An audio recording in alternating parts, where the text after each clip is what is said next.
Good morning friends. मैं श्वेता आपके अपने किरण एजुकेयर में आप सभी का स्वागत करती हूँ, जिसका मेन उद्देश्य है मेरी छोटी सी कोशिश आपकी बड़ी सफलता। जैसे इसमें हम लोग लेके आए हैं सीटेट टेस्ट, मतलब जितने सारे एग्जाम टीचर से संबंधित होता है, टीचिंग से संबंधित होता है, वो सारी एग्जाम के महत्वपूर्ण क्वेश्चंस लेके आई हूँ, जिसमें कि आप लोग जानते हैं आप नज़दीक आने वाला आपका सीटेट का एग्जाम, जिसमें आप लोग के पास बिल्कुल समय नहीं है। तो इसलिए इसमें सारे ऐसा नहीं है कि किसी एक सब्जेक्ट से रिलेटेड है, बल्कि इसमें सारे सब्जेक्ट हैं, सारे मतलब इसमें आपका साइको भी थोड़ा बहुत मिल जाएगा, आपका इसमें मेथड वगैरह भी मिल जाएगा।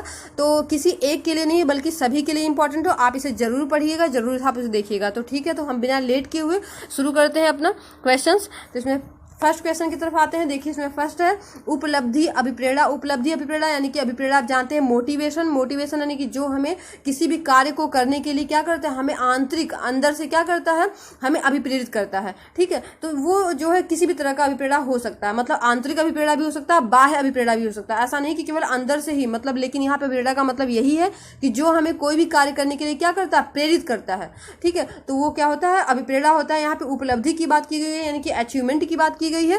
तो यहाँ पे हो जाएगा जब चुनौतीपूर्ण कार्य करने में डटे रहने की प्रवृत्ति, मतलब ऐसा कोई हमारे पास कार्य हो जो बहुत ही जटिल हो, बहुत ही कठिन हो। ठीक है, जैसे हम लोग प्रिपरेशन वगैरह करते हैं, आप सभी लोग करते हैं। ठीक है, तो आप लोग के लिए बहुत ही चुनौतीपूर्ण होता है और इस समय का काफ़ी हो भी गया है, क्योंकि बहुत ही कंपटीशन अधिक हो गया है। तो उसमें जो हमेशा डटे रहते हैं, मतलब ऐसा नहीं कि अगर एक बार हमारा नहीं निकल पाया तो फिर हम जो है हताश हो जाए, निराश हो जाए, ऐसा नहीं हो। तो यहाँ पे क्या हो जाएगा, उपलब्धि अभिप्रेरणा हो जाएगा।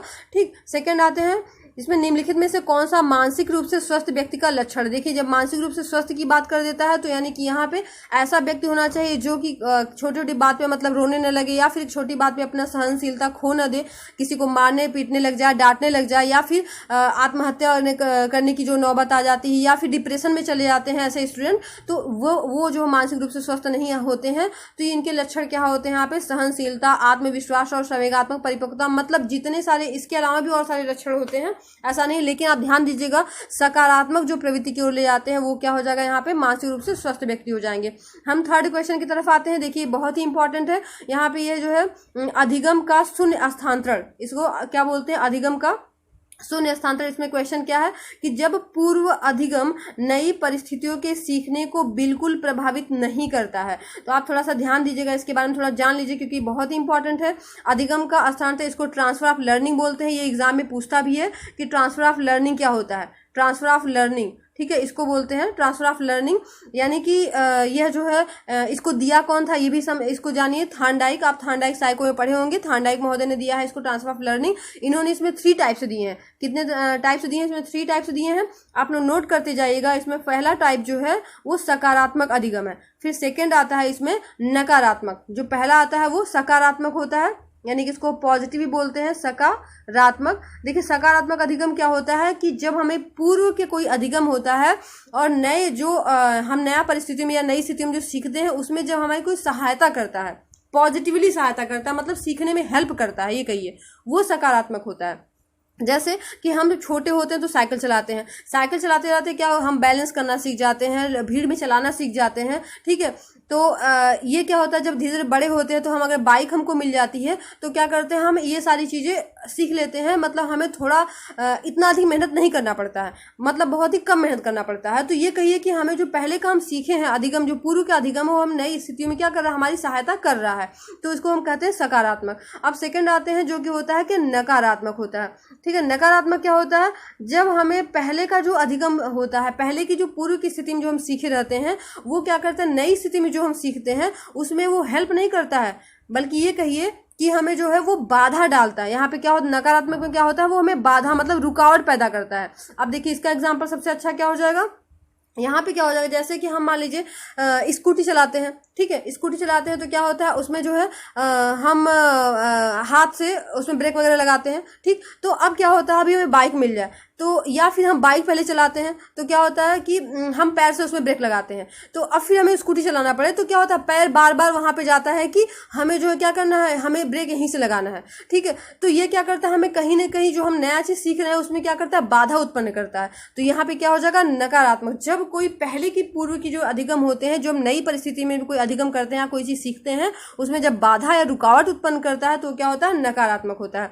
अब देखिए शून्य अधिगम क्या होता है, जो कि यहाँ पे दिया हुआ है। शून्य अधिगम क्या होता है? जब पूर्व का कोई अधिगम हम सीखते हैं और नए अधिगम को जब सीखते हैं जब कोई प्रभावित नहीं करता, मतलब न कोई वो सहायता करे और न ही कोई बाधा उत्पन्न करे, मतलब उससे कोई मतलब ही ना हो। जैसे कि हम पहले किसी, या कोई बालक है या कोई स्टूडेंट है, कोई भी आदमी है, पहले किसी गैराज वगैरह में काम कर रहा हो, मतलब बाइक बना रहा हो, साइकिल बना रहा हो, फिर घर आके वो खाना बनाता हो। अब बताइए वो खाने से या फिर गैराज में काम करने से उसमें कोई मतलब नहीं होता है। मतलब एक तरह से कहिए ना वो पॉजिटिवली होता है और ना निगेटिवली होता है, यानी कि ना वो हेल्प कर सकता है ना ही बाधा उत्पन्न कर सकता है। ठीक है, मतलब किसी भी तरह से प्रभावित नहीं कर सकता है। तो क्या हो जाएगा? शून्य अधिगम। ये ध्यान दीजिएगा, काफी इंपॉर्टेंट है, ये थांडाइक ने दिया था। ठीक है, हम आते हैं अपने नेक्स्ट क्वेश्चन की तरफ। देखिए इसमें क्या है, सेकंड मतलब नेक्स्ट है, इसमें ये जो 9-10 लिखा है इसको आप मत मानिएगा, ऐसे दे दिया गया है। ठीक है, विकास कभी न समाप्त होने वाली प्रक्रिया है, यह विचार किससे संबंधित है? देखिए विकास जो डेवलपमेंट चैप्टर होता है उसमें बहुत सारे सिद्धांत है, आप उसको एक बार जरूर देख लीजिएगा। इसमें क्या होता है, अंतर संबंध का सिद्धांत भी होता है, अंतर क्रिया का सिद्धांत होता है, एकीकरण का सिद्धांत होता है, निरंतरता का सिद्धांत होता है। ठीक है, वैसे मैं ये डेवलपमेंट का जो चैप्टर है इसका जो सिद्धांत है मैं इसका जल्दी वीडियो लेके आऊंगी आप लोग के पास, तब तक आप इसको देख लीजिए थोड़ा सा। यहाँ पे विकास कभी न समाप्त होने वाली प्रक्रिया है, जब कभी न समाप्त होने वाली प्रक्रिया है इसका मतलब क्या हो, वो निरंतर चलती रहती है, और जब निरंतर चलती रहती है इसमें ऑप्शन क्या हो जाएगा, ए सही हो जाएगा। यानी कि देखिए विकास जो होता है निरंतर रियल में चलता है, लेकिन बस ये होता है कि कभी धीमी होती है गति उसकी, कभी तेज होती है। तो ये ध्यान दीजिएगा, कभी कभी ये भी पूछता है। आते हैं नेक्स्ट क्वेश्चन की तरफ। इसमें क्या है, किस अवस्था में बच्चे अपने समवयस्क समूह के सक्रिय सदस्य हो जाते हैं? देखिए समवयस्क मतलब जो साथ के जो हमारे वयस्क होते हैं, और सक्रिय सदस्य की बात कहा है यानी कि किशोरावस्था। यहाँ पे बाल्यावस्था होगा नहीं, क्योंकि सदस्य देखिए अपने समूह में तो हम खेलते कूदते हैं, लेकिन वहां पे क्या है, सक्रिय सदस्य की बात किया है। ठीक है, तो यहाँ बाल्यावस्था नहीं होगा। ठीक, और यहाँ पे पूर्व बाल्यावस्था भी नहीं होगा, क्योंकि ये शैशवावस्था का लास्ट यानी उत्तर चलता रहता है। और प्रौढ़ावस्था इसलिए नहीं होगा क्योंकि हम क्या करते हैं इसमें, हम अपने जो है व्यवसाय से, अपने घर गृहस्थी की तरफ क्या करते हैं, अपने आप को मोड़ लेते हैं, उसमें बिजी हो जाते हैं, व्यस्त हो जाते हैं, इसलिए सक्रिय सदस्य यहाँ पे भी नहीं कहेंगे। यानी कि यहाँ पे क्या होगा, किशोरावस्था ही सही होगा। ठीक है, हम नेक्स्ट क्वेश्चन की तरफ चलते हैं। हमारा नेक्स्ट है, देखिए एक विद्यार्थी मेडिकल कॉलेज में दाखिला लेने के लिए कठिन परिश्रम करता है ताकि वह प्रवेश परीक्षा में क्या हो, उत्तीर्ण हो सके।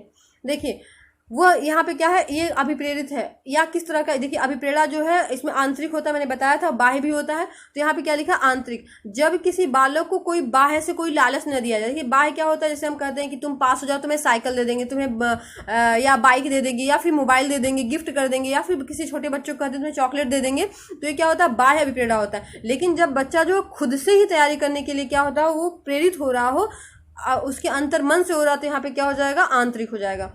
ठीक है, नेक्स्ट आते हैं, आंतरिक रूप से अभिप्रेरित विद्यार्थी क्या करता है? देखिए के लिए बाह्य पुरस्कार उसके अभिप्रेरणा को बनाए रखने के लिए पर्याप्त नहीं होता है। ध्यान दीजिएगा, बाह्य अभिप्रेरणा जो होता है वो कुछ समय के लिए होता है, कुछ क्षण के लिए होता है, लेकिन जो आंतरिक होता है वो लंबे समय के लिए होता है। ठीक है, आते हैं नेक्स्ट। देखिए प्रेरणा का स्रोत निम्नलिखित में से कौन सा नहीं है? तो कौन सा नहीं है इसमें, आदत। मतलब आदत जो है कभी भी हमारा मोटिवेशन हमको नहीं कर सकता, कभी कोई आदत नहीं होता है। तो यहाँ पे प्रेरणा का स्रोत जो होता है क्या होता है, वो आदत नहीं है।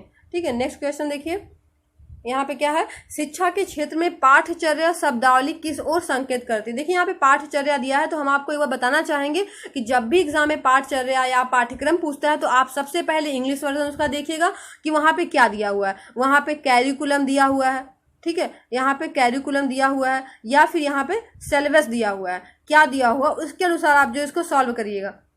तो यहाँ पे क्या होता है, पाठचर्या। तो यहाँ पे पाठचर्या का मतलब यहाँ कैरिकुलम से है, कहीं कहीं पाठचर्या का मतलब सिलेबस से देता है। तो ध्यान दीजिएगा, अगर कैरिकुलम दिया हुआ तो देखिए विद्यार्थी का संपूर्ण कार्यक्रम, तो अगर कैरिकुलम दिया हुआ है तो विद्यालय का क्या होता है, वो संपूर्ण कार्यक्रम उसमें शामिल हो जाता है।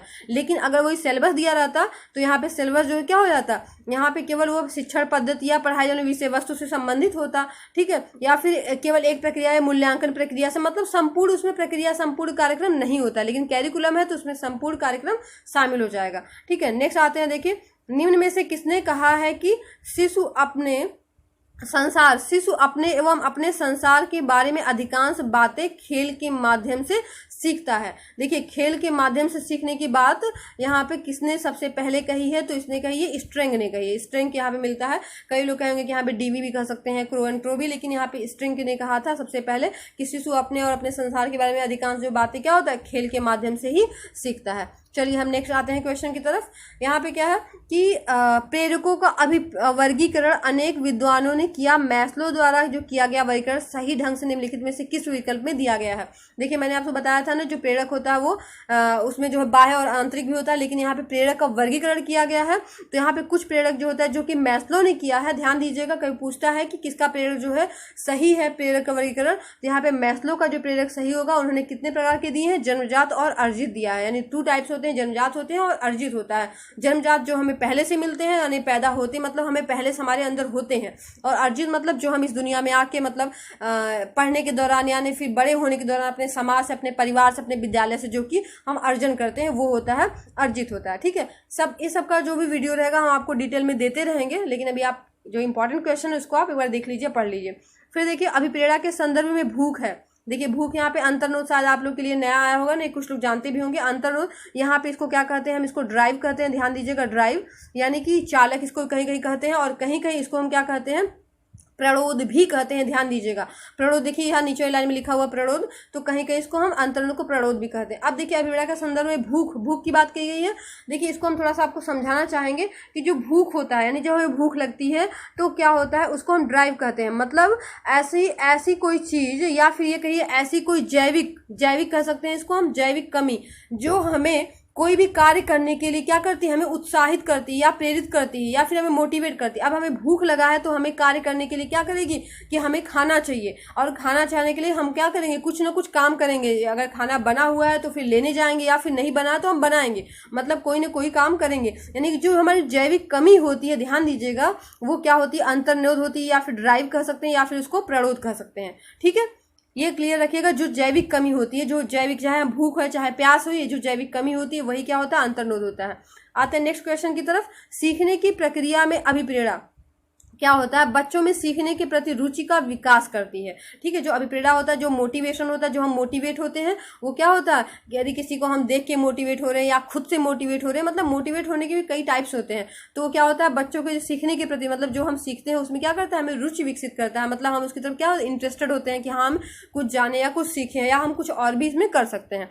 आते हैं हम नेक्स्ट क्वेश्चन की तरफ। देखिए यहाँ पे क्या, अभिप्रेरणा से संबंधित सही क्रम इंगित कीजिए। अभिप्रेरणा नहीं बताया मैंने अभी, मोटिवेशन जो बताया, इसमें क्या है, आवश्यकता, मतलब जैसे हमें कोई आवश्यकता होती है, मतलब अभी देखिए हमें भूख लगी है तो हमें क्या होता है, भोजन की आवश्यकता होती है। प्रणोद यानी कि तब हमें क्या होती है, वो हमारी भूख जो होती है, जो भूख होती है क्या होती है, वो हमें कुछ मांगता है, मतलब हमें कुछ चाहिए होता है, वो मांग करती है कि हमारे जल्दी से क्या हो, पेट भरे, या फिर हम जो प्यास लगी है तो हमें पानी की, या फिर भूख लगी तो हमें खाने की, वो मांग करती है। और प्रोत्साहन, जब हम उसको खा लेते हैं या फिर जो हमें मिल जाता है, जिसकी वजह से हमें जो जैविक कमी पूरी हो जाती है, उसे हम क्या कहते हैं, प्रोत्साहन कहते हैं। तो यानी कि इसका जो सही क्रम है, नीड होता है, यानी कि पहले हमें आवश्यकता किसी चीज की होती है, मतलब हम आवश्यकता की तरफ ज्यादा ध्यान देते हैं। ठीक है, उसके बाद फिर क्या होता है, प्रणोद होता है, प्रणोद की तरफ। उसके बाद फिर लास्ट में क्या होता है, प्रोत्साहन। नेक्स्ट क्वेश्चन की तरफ हम आते हैं।